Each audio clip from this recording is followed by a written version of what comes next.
19 तारीख आज कत्तल की रात आणि त्याच्यानंतर उद्या मतदान। तर मी राहुरी तालुक्यातील नगर पाथर्डी राहुरी विधानसभा मतदारसंघातील सर्व मतदार बंधू भगिनींना मी आवाहन करतो का या मतदारसंघामध्ये श्रद्धेय बाळासाहेब आंबेडकर यांनी वंचित बहुजन आघाडीच्या माध्यमातून अनिल भिकाजी जाधव हे आपल्याला उमेदवार दिलेले आहे। साहेबांनी उमेदवारी देत असताना वंचित बहुजन आघाडीला मतदान का करावं? तर वंचित बहुजन आघाडीचे श्रद्धेय बाळासाहेब आंबेडकर हे सर्व जाती धर्मासाठी लढतात। ज्या वेळेस ऑल महाराष्ट्रामध्ये मुस्लिम समाजाचा प्रश्न असेल, बौद्धांचा प्रश्न असेल, ख्रिश्चन चर्चवर ख्रिश्चन मिशनरीवर हल्ले झालेत त्यावेळेचा प्रश्न असेल, गरीब मराठ्यांचा असेल, आरक्षणाचा होता, त्यावेळेस श्रद्धेय बाळासाहेब आंबेडकर 1 सप्टेंबरला पहिल्यांदा श्रद्धेय बाळासाहेब आंबेडकर बोलले की मराठ्यांना आरक्षणाची गरज आहे आणि त्यांना सेपरेट आरक्षण द्या, 16% आरक्षण त्यांना द्या, ओबीसीला ओबीसीचं आरक्षण द्या। तर राजकीय पुढाऱ्यांमध्ये पहिल्यांदा बोलणारे श्रद्धेय बाळासाहेब आंबेडकर आहे। त्यामुळे गरीब मराठ्याच्या कार्यकर्त्यांना आपल्यामध्ये 2 जाती आहेत, एक निजामी मराठा आणि एक आपण गरीब मराठी। तर आपल्या बाजूने बोलणारे श्रद्धेय बाळासाहेब आंबेडकर आहेत। त्यामुळे त्यांच्या पक्षाला आपल्यातील गरीब मराठा ज्या मराठ्यांसाठी साहेब स्पष्ट भूमिका घेत आहेत, इतर कोणत्याही मताची बेरीज वजाबाकी न करता जे स्पष्ट बोलत आहेत, तर अशा माणसामागे आपण सर्वांनी यावेळेस उभा राहायला पाहिजे। राहिला प्रश्न तालुक्यामध्ये ज्या राहुरी मतदारसंघामध्ये मुस्लिमवर अन्याय अत्याचार होत होता, त्यावेळेसही साहेबांनी 1 सप्टेंबर रोजी राहुरीमध्ये सभा घेतली आणि या सभेनं ऑल महाराष्ट्रातलं वातावरण शांत होतं। मुस्लिमावरील हल्ले असतील, ख्रिश्चनावरील हल्ले असतील, अल्पसंख्याकांवर जे हल्ले होते ते साहेबांनी एका सभेमध्ये राहुरीमध्ये ऐलान केलं आणि महाराष्ट्र शांत झालं। तर ज्यावेळेस साहेबांचं व्हिजन इतर राजकीय पक्षांपेक्षा वेगळं आहे, सर्व जाती धर्माला बरोबर घेऊन चालण्याचं आहे, अशा साहेबांच्या पाठीमागे अनिल जाधव असतील किंवा तिकडं श्रीरामपूर मतदारसंघातले अण्णासाहेब मोहन असतील, या दोघांना गॅस सिलेंडरला मतदान म्हणजे हे श्रद्धेय बाळासाहेब आंबेडकरांना मतदान आहे। राहिला यातील जातीचं गणित, तर त्यामध्ये राहुरी विधानसभेमध्ये 3,14,000 मतदार आहेत, त्याच्यापैकी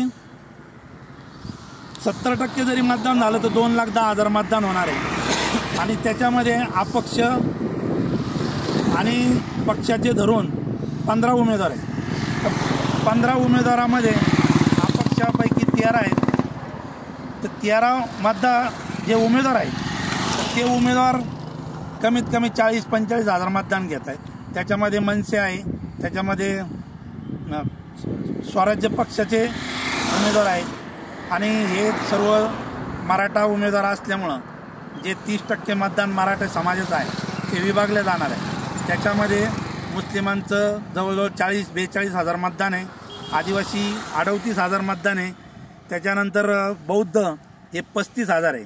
हे तीनही मतदार एकत्र केले आणि गरीब मराठा असेल, ओबीसी असेल, हे जर एकत्र केले तर 60,000 70,000 मतदान व्हायला वेळ लागणार नाही आणि झालेली ती परिस्थिती।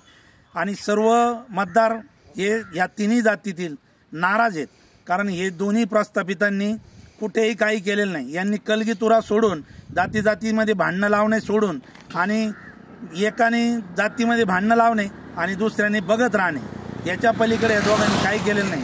विकासाची बात यांच्याच्यानी काही झालेली नाही। राहुरी MIDC सारखी जी राहुरी MIDC डेव्हलप होऊ शकत होती ती या प्राजक्तांपुरेंनी NOC न दिल्यामुळं ही राहुरीची MIDC वाढलेली नाही। तिथे फक्त नगरपालिकेची NOC लागत होती पाण्यासाठी, त्या प्राजक्तांपुरेंनी दिलेली नाही। आज आपल्या तालुक्यातील 40 ते 45 युवक हे मृत्युमुखी पडलेले आहेत। कमीत कमी यांच्यामुळं 100 कुटुंब रस्त्यावर आलेले आहेत, उघडे पडलेले आहेत। तर अशा ह्या एक शांत बसणारा आणि एक वळवळ करणारा, एक घाटाच्या वरचा एक घाटाच्या खालचा, हे म्हणतो मला मतदान करा, तो म्हणतो मला मतदान करा, परंतु विकासाची बात हे कोणीही करत नाही। 40 वर्ष तनपुरेंकडे सत्ता होती, राहुरी कारखाना बंद पाडला आणि त्यांच्या आजीचं नाव असताना सुद्धा त्यांनी कारखाना बंद पाडून स्वतः त्याच्यासाठी प्रयत्न न करता ते स्वतःचा कारखाना चालवतात. तर ह्या गोष्टी आहेत.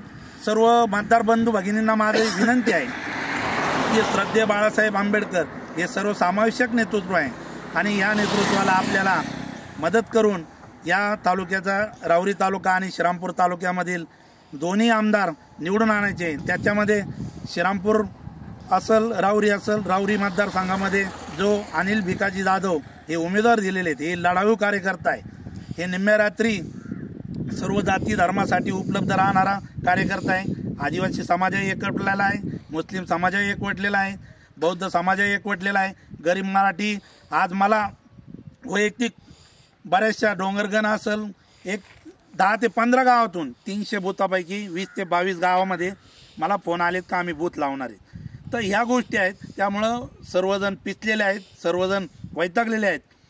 तर माझं मुस्लिम बांधवांना आव्हान आहे का तुम्ही या सर्वांबरोबर येऊन एकजुटीनं वंचित बहुजन आघाडीला मतदान करा आणि आपला आमदार विधानसभेमध्ये कसा जाईल आणि आपले प्रश्न कसे मांडील याच्यासाठी प्रयत्न करा.